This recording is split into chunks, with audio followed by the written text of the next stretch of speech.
By 1943, more than 1 million German men have died in the Nazis' ideological war of annihilation. It is a war which will apparently help build a national socialist paradise, free of Germany's supposed racial enemies. But who will inherit this world once it is won? Heinrich Himmler has been working on a plan to breed a new blonde and blue-eyed Nazi elite.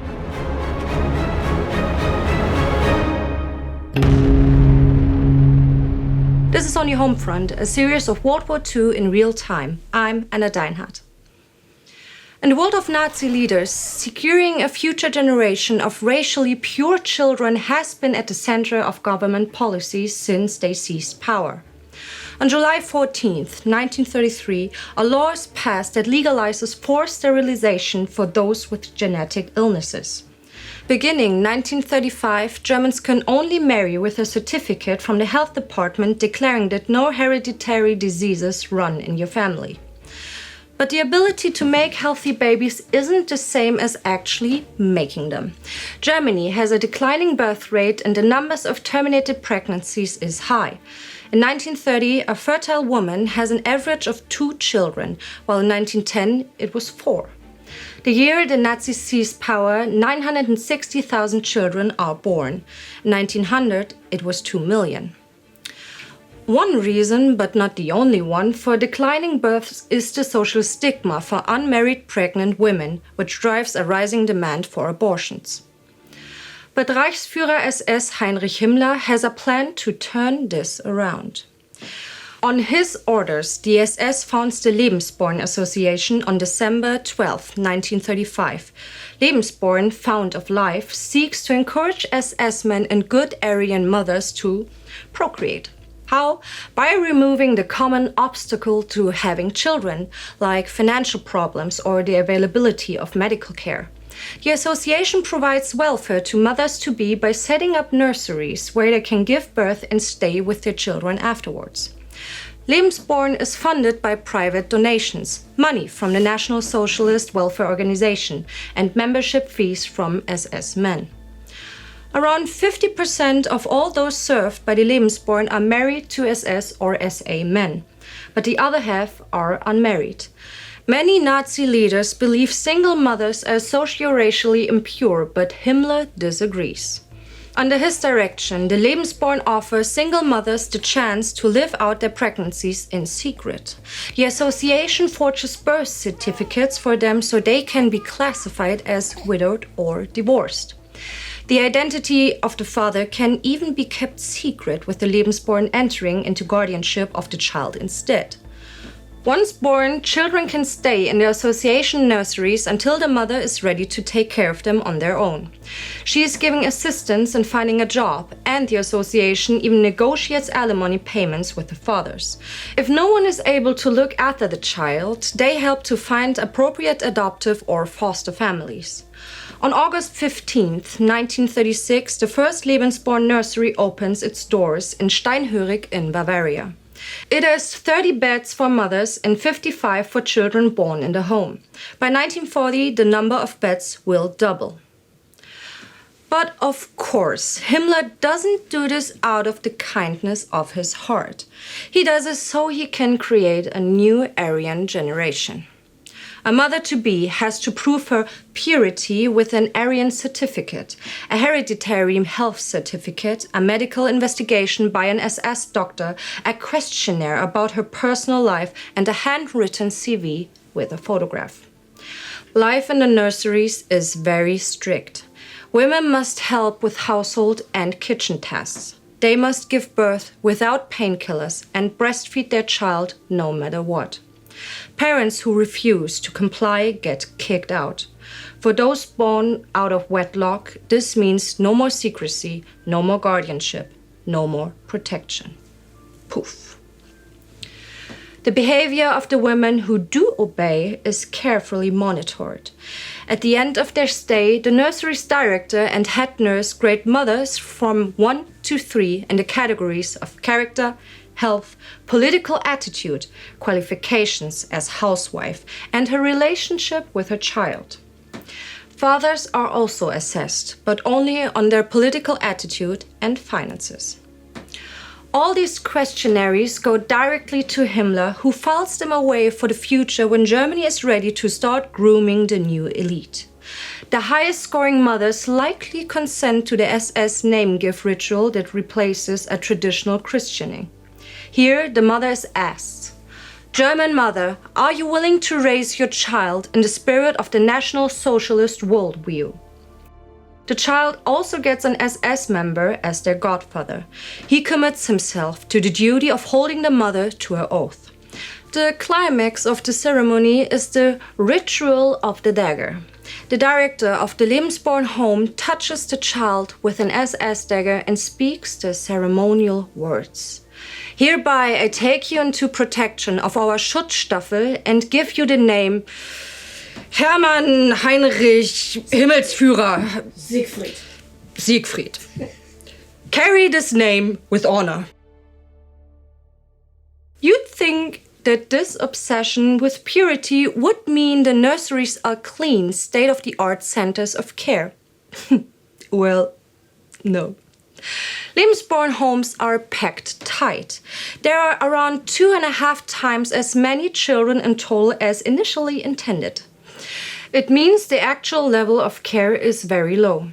Diseases like whooping coughs and pneumonia spread quickly amongst the vulnerable children. An advisory doctor, Wilhelm Pfaffenstiel, reports in summer 1940 after a visit to a home, "Almost all had crusted noses. Many had scratches on their faces and their hands. The babies were wrapped in badly washed, gray, ragged diapers." Child mortality is high as well. It's hard to say how high because the Lebensborn probably forges the numbers. Independent estimators say it could reach up to 8%. Nevertheless, when the Third Reich starts expanding, the Lebensborn expands along with it.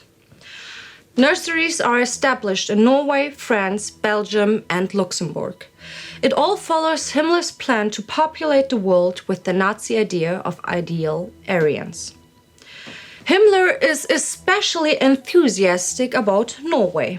Norwegian women are apparently Nordic enough to also bear good Aryan children. High-ranking SS officers are careful to make the men aware of this. I should make clear that this isn't an official order to rape. Rape surely does happen, but the supposed racial value of Norwegian women means the numbers are lower than they are on the Eastern Front. Unlike there, rape is not institutionalized and is punished severely. But they don't care if the child is born out of wedlock. The Lebensborn set up 10 nurseries for pregnant women beginning in the spring 1941.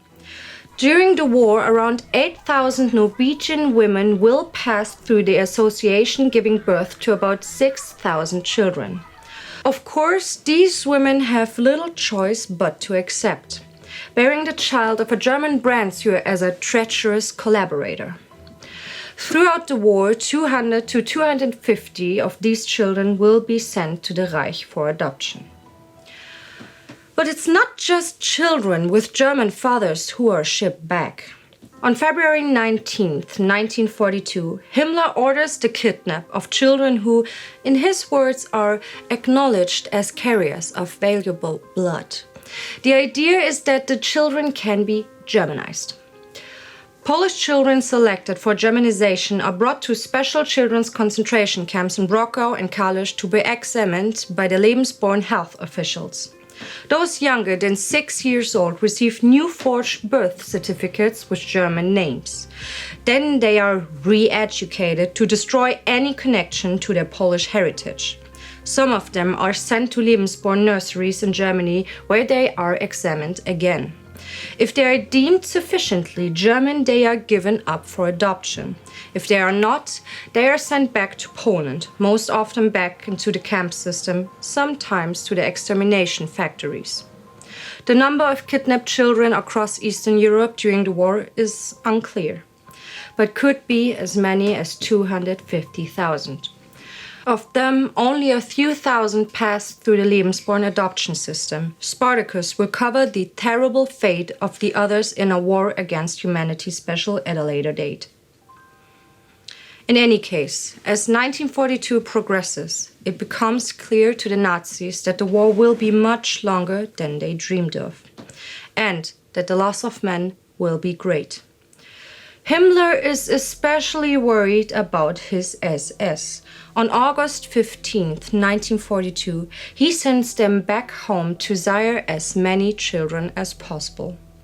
It is your duty to ensure as quickly as possible that you are no longer the last sons. Meanwhile, there are tentative plans to correct the growing imbalance between men and women. Reichsgesundheitsführer, Reich Health Leader Leonardo Conti has told Himmler of his idea to encourage procreation with a program of artificial insemination and government-organized matchmaking. The Lebensborn would support the unmarried women during and after the pregnancy.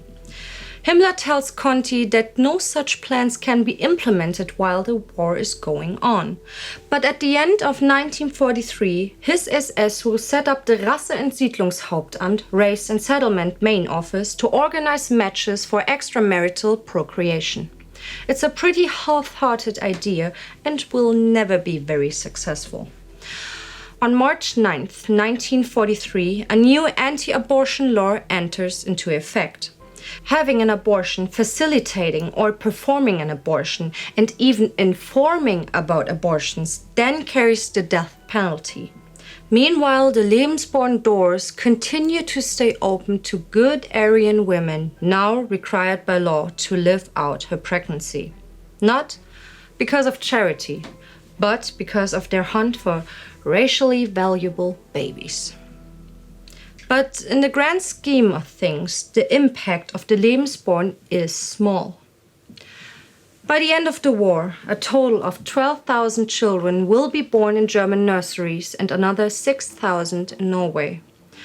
For those born in Norway, it will be a stigma that leads to exclusions and oppression. Many Lebensborn mothers and their children will emigrate to Sweden. Among them, Annifrid Lyngstad, who will eventually rise to world fame as one of the A's in the pop group ABBA. Eventually, she will bear public witness to the challenges of being a child born through a Nazi progeny program. As with so much the Nazis come up with, the radical horrors of breeding a new race is a pipe dream without any realistic prospect. Without any help by the SS, German, and for that matter, world population figures will bounce back fast after the war during the baby boom era.